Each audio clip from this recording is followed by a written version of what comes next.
আমাদের রাজ্যের মুখ্যমন্ত্রীর দীর্ঘদিনের একটা অদ্ভুত ধরনের রাজনীতি রয়েছে, যে রাজনীতিতে তিনি ছায়ার সঙ্গে যুদ্ধ করতে ভালোবাসেন। বিপক্ষে একজন খুব প্রতিপক্ষকে দাঁড় করাতে না পারলে তার বিরুদ্ধে কেউ একজন ষড়যন্ত্র করছে, কেউ চক্রান্ত করে তাকে বিপদে ফেলছে, এই তত্ত্বটা বারবার তুলে আনতে না পারলে তার রাজনীতি ঠিক সার্থক হয় না। যখন তিনি মুখ্যমন্ত্রী ছিলেন না, যখন তিনি কংগ্রেস নেত্রী ছিলেন, বা তারপরে যখন তিনি मेरा सफेद तुरंत खुले, भरपूर झाग दे और इसकी स्मार्ट साइंस दे स्मार्ट केयर और फ्रेशनेस। मेरी चॉइस मेरा सफेद। তৃণমূল গঠন করলেন, এই রাজ্যের প্রধান বিরোধী দলের সর্বময় কর্ত্রী হয়ে রাজনীতি করছিলেন। সব সময় এই একজন প্রতিপক্ষকে সামনে দাঁড় করাতে হয়েছে। কখনো সেই প্রতিপক্ষ থেকেছেন বাস্তব প্রতিপক্ষ, কখনো প্রতিপক্ষ খুঁজে না পেলে ছায়ার মতো প্রতিপক্ষ তৈরি করতে হয়েছে। এই রাজ্যের রাজনৈতিক বিশ্লেষকরা অন্তত তেমনই বলেন। এবং আজ পশ্চিমবঙ্গে যখন তিনি মুখ্যমন্ত্রী, 13 বছর ধরে মুখ্যমন্ত্রিত্বের মসনদে বসে রয়েছেন, সেই সময়ে এসে এই রাজ্য যখন অভয়া হত্যাকাণ্ডের বিচার চেয়ে উত্তাল, সেই সময় আবার একটি ছায়া যুদ্ধ মুখ্যমন্ত্রী চালু করলেন।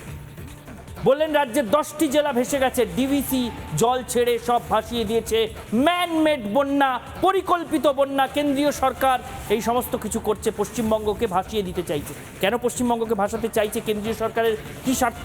কেন্দ্রীয় সরকার কি পশ্চিমবঙ্গকে ভারতের অংশ মনে করে না? এইসব প্রশ্নের জবাব মুখ্যমন্ত্রীর কাছে চাইলেও পাওয়া যাবে বলে আমার মনে হয় না। এর আগেও মমতা বন্দ্যোপাধ্যায় এই রকম তত্ত্ব এনেছিলেন। 2000 সাল যখন নদিয়া এবং উত্তর 24 পরগনার বিস্তীর্ণ এলাকা ভেসে গিয়েছিল বিভিন্ন জলাধার থেকে আসা জলের প্রকোপে, তখনও তিনি বলেছিলেন ম্যানমেড বন্যা।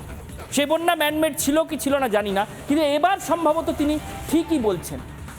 10টি জেলা ভেসে যাওয়ার কথা বলছেন, ম্যানমেড বলছেন, পরিকল্পনা করে ভাসানো হয়েছে বলছেন, ঠিকই বলছেন। কিন্তু কে ভাসিয়েছে এই 10টি জেলাকে, সেইটা এই মুহূর্তে সবচেয়ে বড় প্রশ্ন।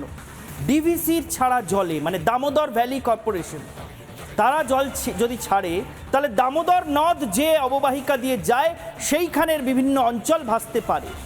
10টা জেলা ছুঁয়ে কি দামোদর যায়? কাকে বোকা বানাচ্ছেন মুখ্যমন্ত্রী?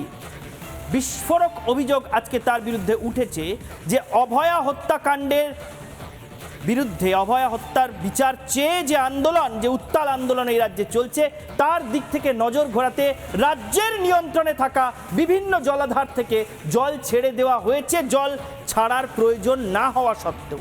এই অভিযোগ আজকে রাজ্য বিজেপির তরফ থেকে তোলা হয়েছে। কি অভিযোগ রাজ্য বিজেপি তুলছে এবং তার সারবত্তা কতটুকু আছে সে নিয়ে এই রাজ্যের শাসক দল বা সরকার প্রশ্ন তুলতেই পারে, কিন্তু সারবত্তা আছে কি নেই সে বিচার আপনারাই করবেন। আমরা আজকে বাংলার প্রাইম টাইমে বিশদ তথ্য শুধু আপনাদের সামনে তুলে ধরব।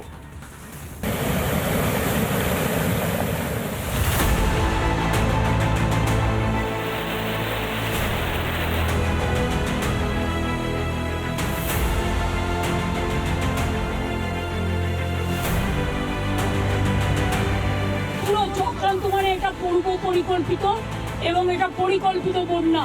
এটা আমাদের বৃষ্টির জলে বন্যা নয়, কিন্তু এটা ম্যানমেড প্ল্যান।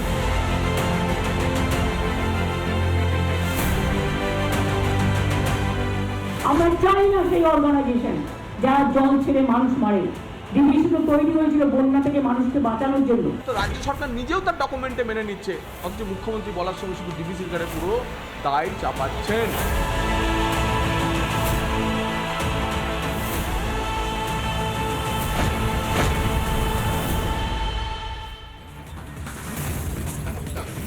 আমি এই মুহূর্তে যে রাস্তায় দাঁড়িয়ে আছি সেই রাস্তার একেবারে সমান্তরালভাবে যদি দেখেন, তাহলে একদিকে আমার বাঁদিকে রয়েছে এমন একটা ইস্যু, যে ইস্যুকে সামনে রেখে একেবারে সাম্প্রতিক সময় গত 45 দিন ধরে মানুষ রাস্তায় নেমে বিচার ছিনিয়ে আনার অঙ্গীকার করেছেন, অবশ্যই অভয়াকাণ্ড এখনো পর্যন্ত। এবং এরপরে আমরা না জানি কত উৎসব, কত কিছু যাবে, কিন্তু অভয়ার জন্য বিচারের দাবি থামবে না।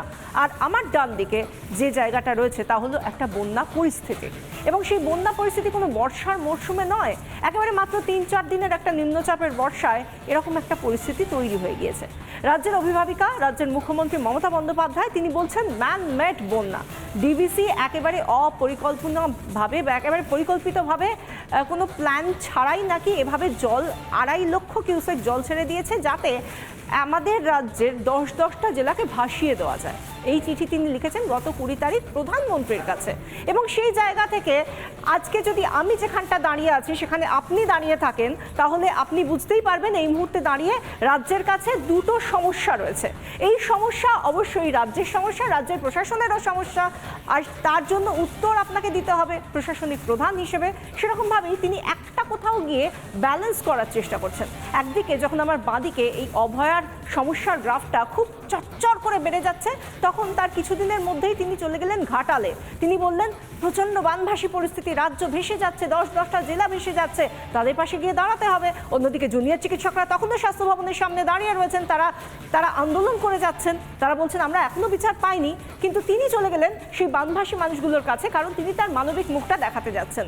বানভাসী দক্ষিণবঙ্গের বিস্তীর্ণ এলাকা। মুখ্যমন্ত্রী বিভিন্ন প্রশাসনিক বৈঠক থেকে দাবি করছেন কি না, এটা ম্যান মেড বন্যা, অপরিকল্পিতভাবে ডিভিসি জল ছেড়েছে বলে অভিযোগ করে তিনি চিঠি দিয়েছেন। কিন্তু তিনি বোধহয় ভুলে গিয়েছেন যে ডিভিসিতে যখন জল ছাড়া হয় সেখানে কিন্তু রাজ্যের প্রতিনিধিও থাকেন, রাজ্যের প্রতিনিধিও সেখানে তার শিলমোহরটা দিলে তবেই জল ছাড়ার কথা উঠে আসে। তা সে যাই হোক, আরও অনেকগুলো প্রশ্ন উঠে আসে। যখন কোনো সমস্যা আসে, সেই সমস্যাটা যখন খুব ভীষণ প্রকট হয়ে দাঁড়ায়, তখন আমরা হয়তো অতটা চুলচেরা বিশ্লেষণ করতে পারি না। কিন্তু তারপর যখন সময় আসে চুলচেরা বিশ্লেষণের, তখন বিভিন্ন ফাঁকফোকর পাওয়া যায়। আর এখন সেই সমস্ত ফাঁকফোকরগুলো উঠে আসছে যে কী করে ডিভিসের ছাড়া জলে 10টা জেলা প্লাবিত হয়ে যায় বা প্লাবনের পরিস্থিতি তৈরি হয়ে যায়। আর কিভাবে এই যে এতগুলো কথা বলছেন মুখ্যমন্ত্রী মমতা বন্দ্যোপাধ্যায়, সেখানে 2.5 লক্ষ কিউসেক ছাড়া হবে, সেই কথা কি তিনি আগে জানতেন না? এটা কি সত্যিই মেনে নিতে হবে? বা তাঁর বিপর্যয় মোকাবিলা দফতর, তার বিদ্যুৎ দফতর, তারা কি সত্যিই কিছু জানতেন না? এটা সত্যিই মেনে নিতে হবে? আজকের দিনে দাঁড়িয়ে এই পাল্টা কথাগুলোও তো বলছেন বিরোধীরা, তাহলে মানুষ কার কথা শুনবে? মুখ্যমন্ত্রীর কথা, তার দলের কথা, তার প্রশাসনের বিভিন্ন দপ্তরের মন্ত্রীদের কথা, নেতাদের কথা, নাকি বিরোধীরা যে যুক্তিগুলো কাগজ, একেবারে সরকারি কাগজ তুলে ধরে বলছেন তাদের কথা? প্রশ্নের উত্তর খুঁজবো একটা একটা করে। প্রথমে কিছু ছবি দেখাবো, তবে ছবি দেখানোর আগে মুখ্যমন্ত্রীর একটা দাবির কথা আপনাকে বলি। মুখ্যমন্ত্রী কি বলছিলেন? মুখ্যমন্ত্রী বারবার বলছিলেন যে ডিভিসির ছাড়া জলে বন্যা হয়েছে, দামোদরের জল এসে সব নাকি ভাসিয়ে দিয়েছে। দামোদর নদ কোথা থেকে কোথায় যায়? ছোটনাগপুর মালভূমিতে খামারপাড় থেকে, সেটা ঝাড়খণ্ডের মধ্যে তার উৎপত্তি। ঝাড়খণ্ড থেকে সে যখন পশ্চিমবঙ্গে ঢুকেছে তখন পশ্চিম বর্ধমান জেলা দিয়ে ঢুকেছে, তারপর পূর্ব বর্ধমান হয়ে হাওড়ার একেবারে শেষ প্রান্তে এসে সেটা ভাগীরথীতে মিশে গিয়েছে।